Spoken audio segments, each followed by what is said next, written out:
If any organization hopes to accomplish anything of meaningful value, there must be a strong unity of purpose in the hearts and minds of those who work together. There must be a recognition that the goal is more important than the personal agendas of the individual, and that the community is of higher value than any one person. Over the years, the Lord has established a very godly atmosphere and working environment at Pure Life Ministries. Each of the 45 employees strives to emulate Jesus Christ in His humility, His love, and His passion for righteousness. This common purpose is the greatest reason that we have so little strife in our community. What makes this unity striking is the fact that our backgrounds are so diverse. We come from all over the nation, and even more remarkable is the fact that our denominational backgrounds range from anywhere from Anabaptist to Pentecostal. I believe the culture the Lord has established in our midst here goes right along with what the Apostle Paul cited in his epistle to the Philippian church. He said his joy would be made complete by being of the same mind, maintaining the same love, united in spirit, intent on one purpose. He then went on to explain this could only come about as each person lived unselfishly and humbly. He described Jesus Christ as being the perfect role model of these godlike qualities. However, we should take note that Satan never misses an opportunity to imitate the ways that God operates. Of course, this is always with his own perverted twist. And the effectiveness of having people united in spirit under the direction of a strong leader has not been lost on him either. Over the centuries, he has utilized ambitious men to accomplish his own goals many times. Take Alexander the Great, for instance. When he conquered a nation, he used the Greek language and culture to assimilate each new people group into a new homogeneous society. This was known as Hellenization. Antiochus Epiphanes, who would later rule a part of the vast domain Alexander had brought into Greek control, was such a fanatical advocate of Alexander's Hellenization methods that he did everything within his power to stamp out the Jewish worship of Yahweh. Caesar Augustus would later take over the Hellenized world, establishing Roman rule of law and forming the longest-lasting empire in human history. These are only a handful of wicked men with designs on conquering the world. There have been many others down through the centuries. To discover the first would-be world ruler, we must return to the book of Genesis, where we find the story of Nimrod, grandson of Ham. And just like his grandfather, Nimrod had rejected obedience to the one true God in favor of a course of self-determination. We're told that Nimrod was a mighty hunter, meaning he was a mighty warrior who mustered an army from the line of Ham and began conquering various tribes that were scattered across the Fertile Crescent of Mesopotamia. Rather than leading people to obey the commandment the Lord had issued to his forefathers to multiply and scatter throughout the world, he formed people groups he had conquered into 6 separate cities, specific locales where citizens could congregate together, establishing their own culture with its distinctive collective character. It was in the newly formed city of Babylon that he established his headquarters. Nimrod successfully subjugated people groups and formed them into cities he could control, but he knew that he needed to do something more to solidify their compliance. And so it was here that he built the world's first ziggurat, later known as the Tower of Babel. I wrote the following in my book, Intoxicated with Babylon.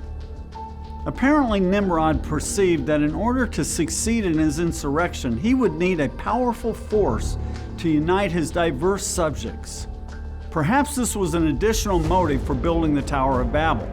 Not only would it rise higher than any future flood, but it would also serve as a focal point for a new religion.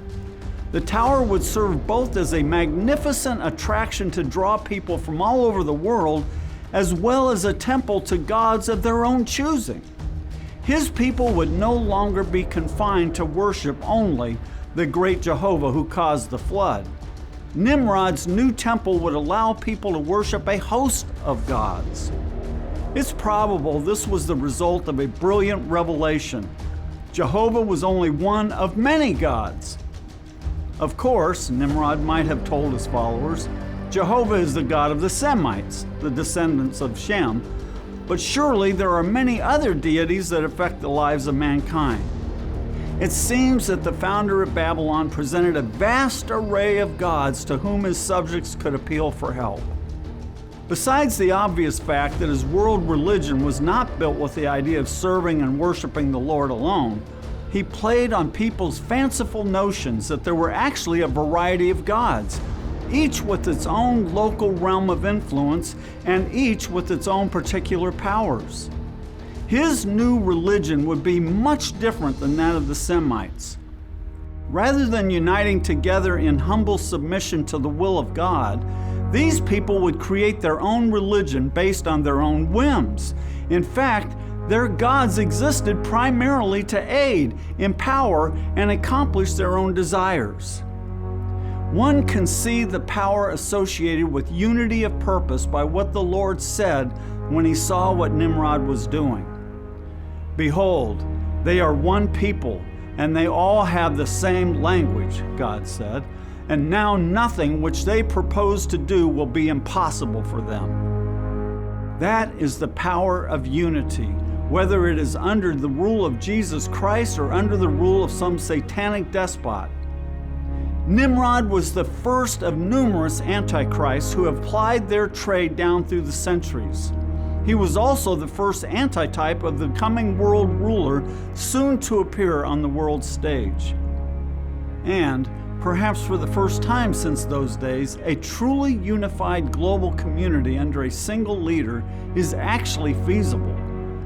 Powerful technologies have been utilized to largely undo the confusion God created at Babel. Mankind is unifying under a set of humanistic principles that allows everyone to do what is right in his own eyes and serve a God of his or her own choosing.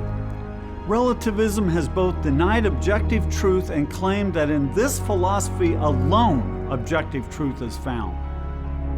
There is a certain degree of wisdom in these new trends, but I would propose that it is an earthly demonic wisdom.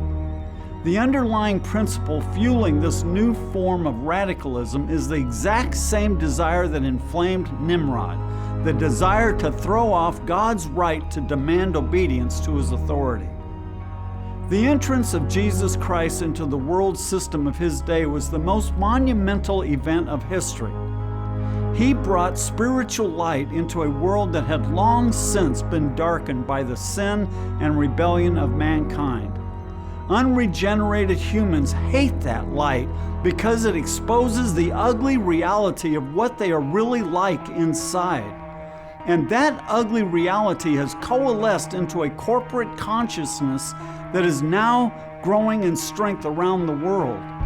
Satan has every intention of imposing on mankind his own evil principles and values. What he failed to realize through Nimrod, he will accomplish through the Antichrist. Everything is nearly in place, and it will all begin in the inward lives of human beings. The reason why this has taken such a hold in the church is really, it comes down to a very simple thing, that the American culture holds more sway in the average Christian's life and in the average Christian's heart than the Word of God.